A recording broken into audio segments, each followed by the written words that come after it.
आज मेरी बेटी काफ़ी टाइम के बाद अपने दादाजी के साथ ऐसे हँस के खेल रही थी, वरना तो वो हमेशा देख के उनको डरती है, पता नहीं क्यों।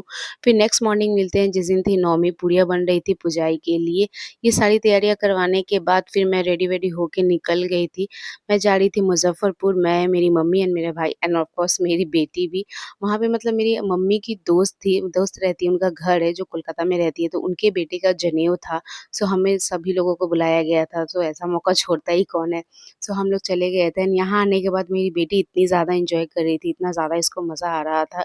ये मेरी आंटी की बेटी है, उसके साथ कुछ ज़्यादा ही मज़ा आ रहा था इसको। फिर यहाँ पे रस्में भी शुरू हो गई थी, यहाँ पे हम आ गए थे उपटन लगाने के लिए एंड इसका ही जनेऊ है।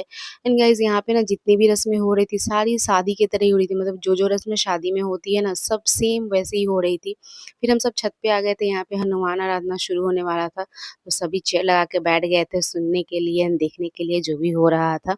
उसके बाद बैठे-बैठे हम लोग बोर हो गए थे, काफ़ी ज़्यादा शाम भी हो गया था, तो हमने सोचा कि चलो बाहर चलते हैं, कुछ खा के या घूम के आते हैं। एंड खाने से सबसे पहले दिमाग में तो एक ही चीज़ आता है फुचका। सो हम लोग चले गए थे फुचका खाने के लिए बाकी लोगों को छोड़ के एंड काफ़ी ज़्यादा टाइम के बाद मैं यहाँ खड़े होके स्टॉल पे फुचका खा रही हूँ एंड काफ़ी ज़्यादा मज़ा आया गाइस। फिर घर आने के बाद यहाँ लगन चुमाने की रस्म भी शुरू हो गई थी, सो सबने चुमाया एंड मैंने भी चुमाया एंड मैं कुछ भी अच्छे से रिकॉर्ड नहीं कर पा रही थी, जो भी रिकॉर्ड किया था मैंने वो सब मैंने डाल दिया। फिर रेडी-शेडी होके हम आ गए थे यहाँ पे मटकोर, हल्दी मटकोर जो होता है उसके लिए एंड कुछ भी मेरी बेटी मेरे को देखने नहीं दे रही थी। इतना ज़्यादा परेशान कर रही थी ना वो, पता नहीं क्यों इतना ज़्यादा भीड़ देख के परेशान कर रही थी या क्या हुआ था भगवान जाने। ना किसी के पास जा रही थी, ना शांति से रह रही थी।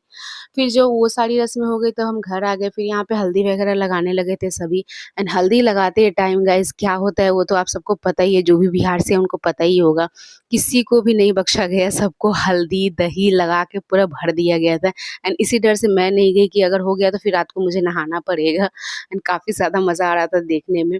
उसके बाद ये सारी चीज़ें होने के बाद सभी ने मिलके डांस किया एंड मैं बैठ के बस देख रही थी, एन्जॉय कर रही थी, काफ़ी ज़्यादा मज़ा आ रहा था।